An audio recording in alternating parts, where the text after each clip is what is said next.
Tutti conoscono la fonderia De Poli di Vittorio Veneto, prima di Ceneda, per la produzione di campane, mentre risultano praticamente sconosciuti gli Zambelli, i precedenti proprietari della fonderia. E lo scopo della mia ricerca è proprio quello di riportare alla luce, documenti alla mano, la storia di questa famiglia di campanari, vanto di Ceneda per più di un secolo. Vorrei ricordare che il procedimento di fusione delle campane è chiamato getto. Gettare le campane è una vera arte e il mestiere di campanaro o fonditore di campane, come era chiamato, un tempo veniva tramandato di padre in figlio. Prima ancora che ciò avvenisse in appositi cortili adibiti a fonderia, si usava gettare nelle piazze antistanti alle chiese. Tutte le fasi della lavorazione richiedono esperienza e precisione per poter ottenere un risultato eccellente, non solo dal punto di vista estetico, ma soprattutto da quello acustico, che poi è il più importante appunto in merito alle campane. Poi dobbiamo considerare però che una campana un tempo era molto di più di un'opera d'arte in bronzo. Essa scandiva le ore della giornata, era usata per annunciare le varie cerimonie, liete o tristi della comunità e anche per avvisare di eventi straordinari come incendi, calamità naturali, l'avvicinarsi del nemico in tempo di guerra.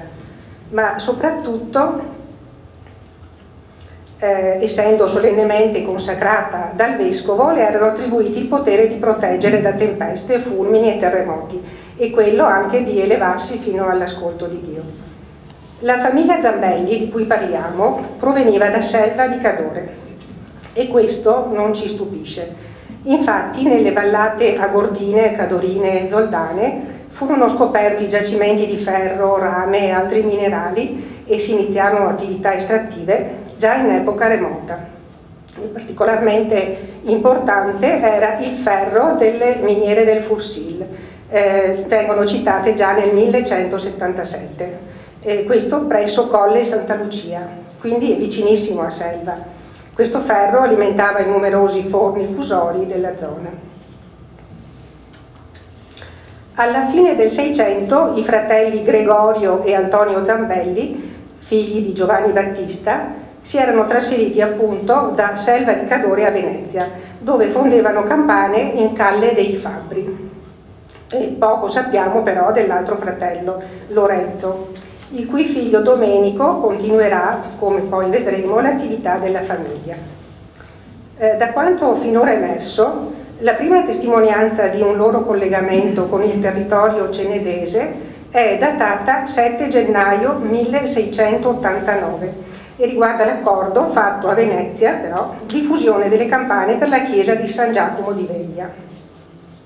Un altro interessante contratto fu quello intercorso tra Gregorio Zambelli e la chiesa di Ruvolo, datato 30 ottobre 1695. La campana in questione fu consegnata il 3 novembre 1695 e quello che è interessante notare è che i calcoli e la scrittura, cioè questo contratto, insomma, erano stati fatti da Paolo Berlò, che all'epoca era il proprietario dello stabile proprio in via Rizzera, nel quale si trovava la fonderia. In realtà allora era un semplice cortile dove si gettavano le campane. Quindi comunque risulta evidente che all'epoca lo Zambelli, pur mantenendo la sede principale a Venezia, già lavorava anche a Ceneda e teneva la casa d'affitto dal Berlò. Questo comunque possedeva altre case da coppie e da paglia con cortile, tanto che la zona era detta Dalli Berlò. E si compaiono negli estimi di Ceneda in quel luogo almeno a partire dal 1532. Erano chiamati De Barlo e erano già numerosi.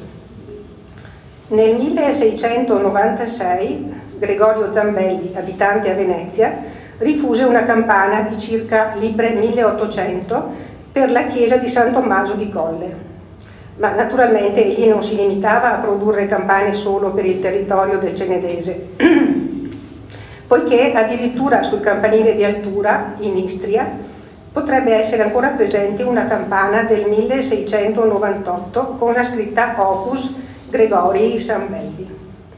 Ciò sta ad indicare che egli era molto conosciuto, però ritengo probabile che questa fosse stata fusa a Venezia, dove la ditta continuava ad avere la sede principale e dove i fratelli erano in collaborazione. Infatti è del giugno 1704 un'altra scrittura privata, questa volta tra la villa di Codognè e Antonio Zambelli, che si impegnava, anche a nome del fratello Gregorio, di tirare giù dal campanile la campana vecchia e sostituirla con una nuova di 950 libbre che sarebbe stata rigettata a Ceneda. Importanti commissioni di campane arrivarono da parte di Don Cumano, parroco di Revine dal 1676 al 1719, per la chiesa di San Francesco di Paola, appunto fatta da lui costruire. La prima era in realtà una campanella ricevuta nel febbraio 1707, fusa e benedetta a Ceneda. La seconda, di libbre 615, venne fusa nel 1709 e condotta dal signor Berlò sino in castello, dove fu battezzata Maria Francesca, affinché proteggesse da tempeste, fulmini e terremoti. E di poco dopo la terza campana, la maggiore, di libbre 1088. Poiché essa fu prodotta a Venezia, fu condotta prima a Porto Buffolè, da qui a Ceneda e infine a Revine. Così il suo trasporto venne a costare ben lire 32. Anche la quarta campana, di 456 libbre, venne fusa a Venezia e consegnata nel dicembre 1710. Mi sono chiesta se ci fosse ancora qualcuna di queste campane, però tutto faceva supporre la presenza in loco solamente di quelle fuse nella prima metà del Novecento, anche se erano circolate voci che gli abitanti di Revine avessero nascosto le loro campane per sottrarle alle requisizioni austriache durante la Prima Guerra Mondiale. Così, più per puro scrupolo che per convinzione, con la collaborazione di Don Ezio Segat, che allora era parroco di Revine, sono salita sul campanile del santuario di San Francesco per controllare. Con grande stupore ho constatato che una delle campane è opera proprio dei fratelli Gregorio e Antonio Zambelli, è datata 1707. Essa necessiterebbe di pulizia, solo di pulizia che mettesse in luce la sua bellezza, perché per il resto è proprio ancora funzionante e comunque molto molto bella. Sotto all'elegante fregio e all'invocazione Miserere Nobis si vedono le figure di San Francesco di Paola con l'emblema Caritas, di Maria incoronata in trono con il bambino, quella di San Michele Arcangelo e quella del Cristo crocifisso con ai piedi Maria e la Maddalena. Più in basso c'è la scritta del committente Don Cumano, la data 1707, e sotto ancora, tra festoni di frutta e mascheroni alati, troviamo il marchio del fonditore, Opus Gregori et Antoni Zambelli Fratri. Questa è un'ulteriore dimostrazione che i fratelli operavano insieme contemporaneamente sia a Venezia che a Ceneda. Nel 1712 Gregorio Zambelli tramutò il rapporto di affittanza che aveva con la casa con Paolo Berlò per la casa e la trasformò in un contratto di livello francabile, fino a diventare poi proprietario nel 1717 della casa ove abita il presente, età basso, caneva, fonderia e cortivo. Infine, il 24 giugno 1718, Gregorio Zambelli morì dopo aver fatto testamento. L'eredità era a favore del fratello Antonio, dopo la morte del quale l'erede universale designato era il nipote Domenico, con obbligo agli eredi di dare ducati 100 alla chiesa fabbricata dal signor Paolo Berlò di San Filippo Nerio, qui in Larizzarda. La chiesa di San Filippo Neri, fabbricata appunto sulla Vizzera da Paolo Berlò, corrisponde alla chiesa che ora viene chiamata della Consolata. Essa risale ai primi del Settecento e dentro vi trovarono sepoltura il Berlò e sua moglie. Un mese dopo la morte di Gregorio, esattamente il 30 luglio 1718, a Ceneda il fratello Antonio, ora abitante in questa città, introvandosi inoltrato in età, avanti gli soprasti alcun accidente, si recò in pratica dal notaio per dettare il suo testamento. Egli stabilì che alla sua morte il suo corpo sia sepolto morendo in patria con quei funerali et ossequie giusto il costume di essa, et morendo qui in Ceneda o altrove con quei funerali et ossequie condecenti al suo stato et che parerà all'infrascritto suo erede.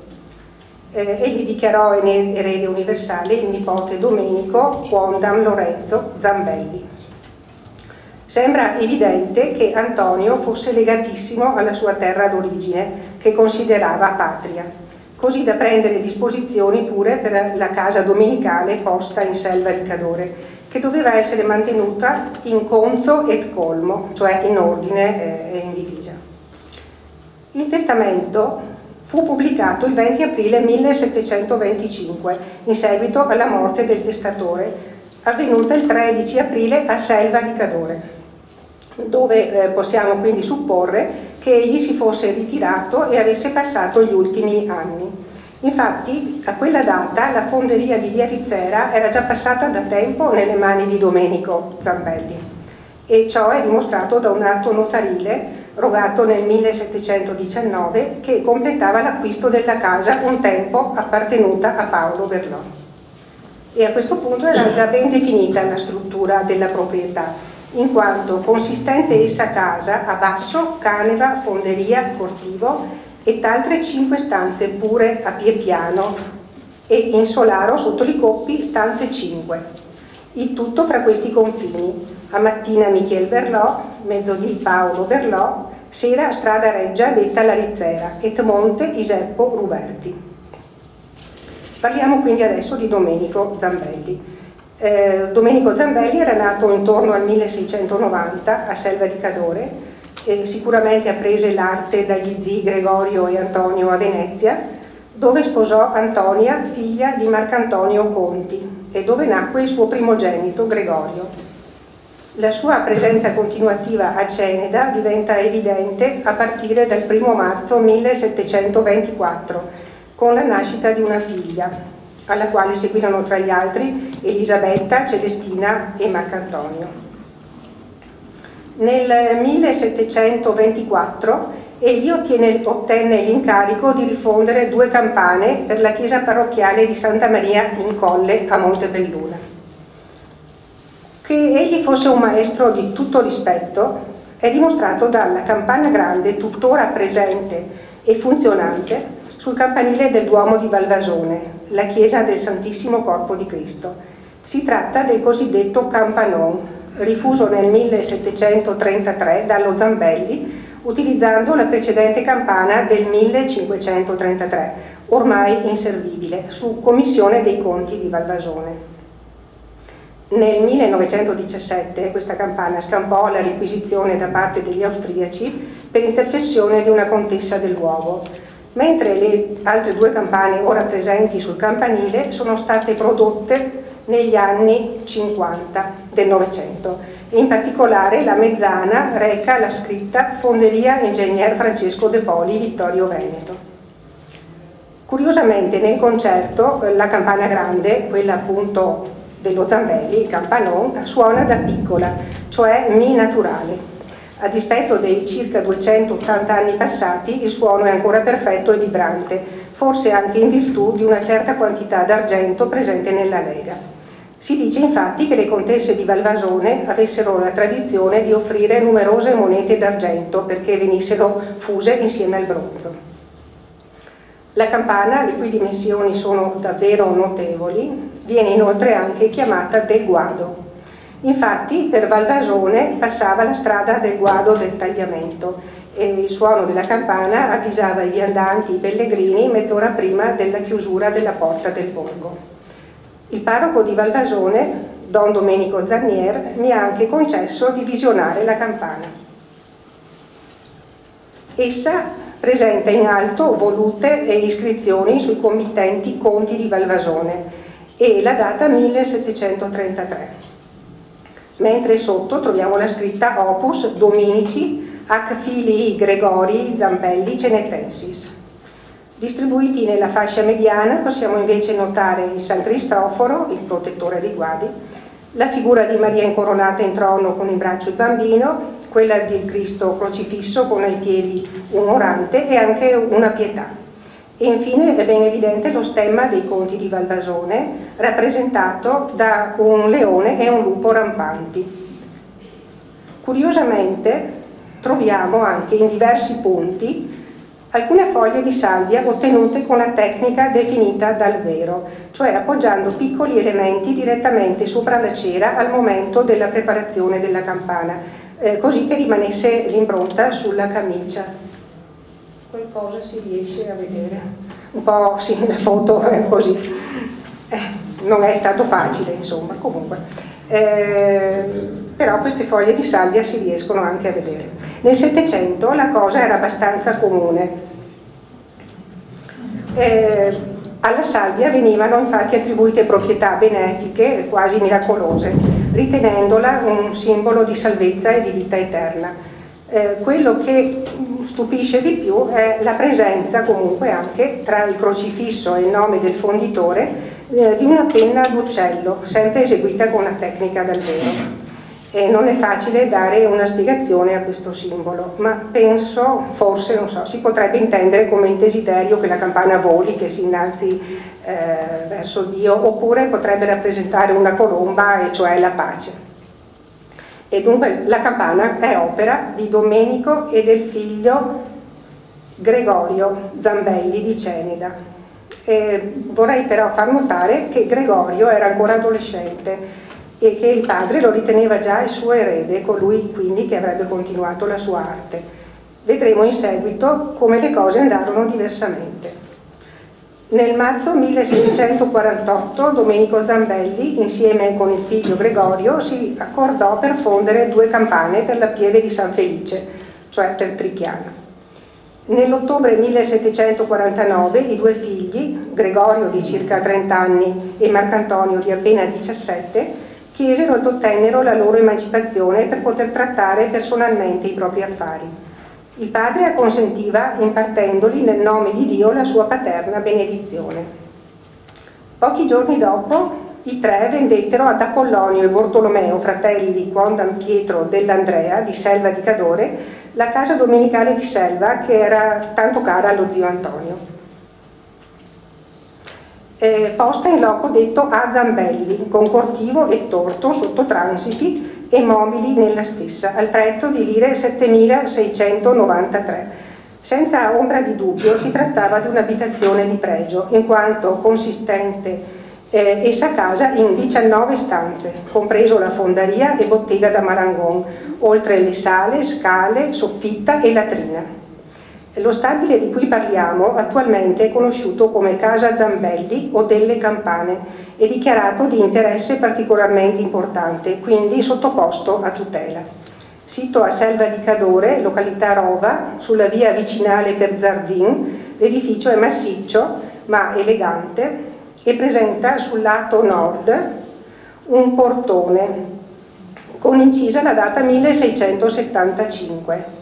Il fatto che l'immobile sia noto anche con il nome di Casa delle Campane e che un tempo comprendesse anche una fonderia, ci può far supporre che Antonio Zambelli, ritiratosi a Selva, avesse continuato per qualche tempo la sua attività di fonditore di campane, anche se l'ipotesi non è al momento suffragata da prove. Qui c'è il particolare con la data. Nell'ottobre 1751 Domenico si impegnò di rifondere una campana per la villa di Santa Lucia. In questa occasione egli si presentava da solo, senza il figlio Gregorio. Direi che questa fu l'ultima sua campana. Infatti il 20 settembre 1752 egli, ammalato, fece testamento lasciando lire 12,8 al signor Gregorio, suo figlio, che si trova al presente ammogliato e fuori dalla casa paterna, il quale non poteva pretendere altro, avendo già ricevuto prima del matrimonio denaro e anche una porzione di casa. Erede universale di tutti i suoi beni fu invece designato il signor Marcantonio, altro suo diletto figlio, secco comorante. Rileviamo perciò parecchio risentimento nei confronti del figlio maggiore, tanto che questi fu praticamente diseredato. Ma mi sono chiesta cosa avvenne tra l'ottobre 1749, data in cui Domenico diede la sua paterna benedizione per l'emancipazione del figlio, e l'ottobre 1752, tale da far cambiare radicalmente la situazione. Gregorio, sappiamo che con la moglie Elisabetta Manfroni lasciò Ceneda per stabilirsi a Venezia. Penso che proprio la decisione di abbandonare il lavoro in collaborazione col padre forse è stata, appunto, a mio parere, la causa del risentimento di Domenico Zambelli. Egli morì il 22 ottobre 1752 e fu sepolto nella chiesa dei Frati come da lui richiesto. Marcantonio diventò quindi nuovo proprietario della fonderia a soli 21 anni, essendo nato l'8 maggio 1732.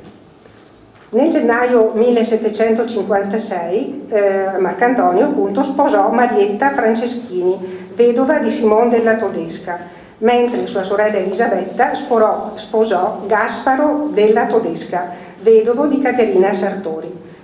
Il fatto era particolare.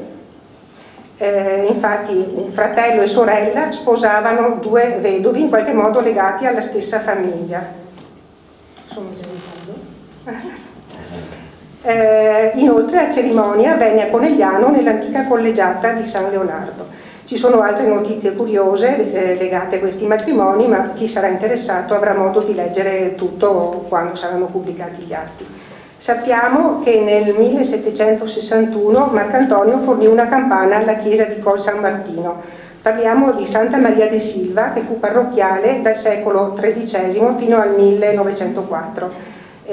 Tale pieve, di cui resta solo il campanile risalente al 1537, sorgeva nella campagna a sud del paese di Col San Martino, presso l'attuale cimitero.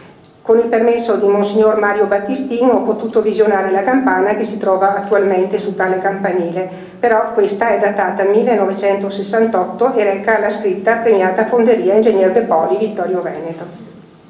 Fortunatamente possiamo invece ancora ammirare quella che Marcantonio fuse nel 1795 per il santuario della Madonna del Monte a Marsure, poiché essa è attualmente presente e ben visibile all'interno della chiesa, insieme con un'altra più antica prodotta da Ciotti nel 1680. In precedenza si trovavano sul campanile e sono state sostituite da altre più recenti. La campana in questione, datata anno domini 1795, reca la scritta A fulgure et tempestate libera nos domine ed è chiaramente firmata Opus Marci Antonii Zambelli Cenete. Presenta inoltre il crocifisso con Maria la Maddalena oranti, simbolo bernardiano, Maria con il bambino, San Lorenzo martire e patrono di Marsure con la graticola. Inoltre è raffigurato il vescovo romano e martire San Valentino, ritenuto protettore degli epilettici, e il suo culto è legato proprio al territorio di Marsure. Ci troviamo ormai alla fine della Serenissima e mentre fino a tutto il Settecento furono prodotte numerose campane, sia per sostituire quelle cinquecentesche ormai danneggiate che per nuove necessità di culto, con l'arrivo di Napoleone non solo si bloccò questa attività, ma anzi venne sequestrata una parte delle campane esistenti allo scopo di produrre cannoni. Nel registro dei tassati per le arti e commercio dell'anno 1807, redatto durante il regno italico napoleonico, Marcantonio Zambelli compare come appartenente alla classe terza, con la generica denominazione di fonditore di metalli da 40 anni. Sappiamo che in realtà gli anni di lavoro suoi erano stati molti di più, quindi dobbiamo anche pensare che egli abbia prodotto numerose campane di cui non abbiamo testimonianza. Ma dobbiamo anche considerarlo anziano, senza eredi, infatti non ebbe figli a cui tramandare l'arte, e con l'attività in totale declino. Per questo motivo egli si risolse a una donazione tra vivi a favore dell'oste Francesco Furigon, suo vicino di casa, il quale si obbligò in cambio al suo mantenimento. La sua situazione ormai precaria è efficacemente descritta nel documento redatto l'11 settembre 1810, che dice: Trovandosi detto signor Zambelli di anni 78 circa, solo, senza avere né ascendenti né discendenti che siano in vita e che possano nell'avanzata sua età prestargli quell'assistenza che se gli rende necessaria, considerando quindi la decadenza da alcun tempo affatto di lavori di campane dai quali ritraeva il suo mantenimento e non sapendo come provvedere alla sua sussistenza, ha deliberato di invitare ad accasarsi con lui il predetto signor Francesco Furigon con la di lui famiglia, pregandolo in pratica di somministrargli il vitto giornaliero ed assisterlo in caso di malattia affinché fosse stato in vita, e precisano come se fosse altro suo padre. L'ultimo fonditore Zambelli di Ceneda morì il 31 marzo 1814 a San Giacomo e fu sepolto nel locale cimitero. Resta ancora da chiarire quando e come la fonderia di via Rizzera sia passata di proprietà della famiglia De Poli. Alcune fonti fanno addirittura risalire al 1456 la fondazione di questa fonderia a Ceneda, fonderia come De Poli, diciamo, naturalmente però senza fornire alcun dato documentario. La data potrebbe forse valere per una fonderia a Venezia, però è impossibile per quanto riguarda Ceneda. Da altre parti si legge che i De Poli ne fossero comunque proprietari dal 1810, ancora senza citare doverosa documentazione. Le mie ricerche smentiscono però anche questa affermazione. Infatti in quel periodo, come ho appena detto prima, la produzione di campane era praticamente finita. Inoltre nei registri dei tassati di Ceneda il nome De Polli Giovanni compare solamente a partire dal 1818. Data in cui ritengo sia iniziata la sua attività in loco, al massimo potrebbe risalire all'anno precedente. Per quanto concerne la fonderia, i documenti dicono che nel 1815 Giuseppe, figlio di Francesco Furigon, vendette lo stabile al possidente Giuseppe del Fu Giuseppe da Rossi. A sua volta, l'11 settembre 1819, quest'ultimo, volendo vendere casa cum annexis, posta in contrada detta alla Rizzarda al civico numero 41, dovette fare l'offerta al signor Giovanni De Poli, affittuale della casa stessa. E così la casa descritta al censo numero 592, con fonderia di campane e cortile, cioè una stalla d'uso cavalli con fenile sopra, fu venduta per lire italiane 2820 a Giovanni De Poli, quondam Giovanni Battista, oriondo della Pieve di Alpago. Concludendo la presente ricerca sugli Zambelli, spero di essere riuscita a mettere in luce l'attività di questi fonditori di campane che con la loro arte hanno contribuito a dare fama alla città di Ceneda. Grazie.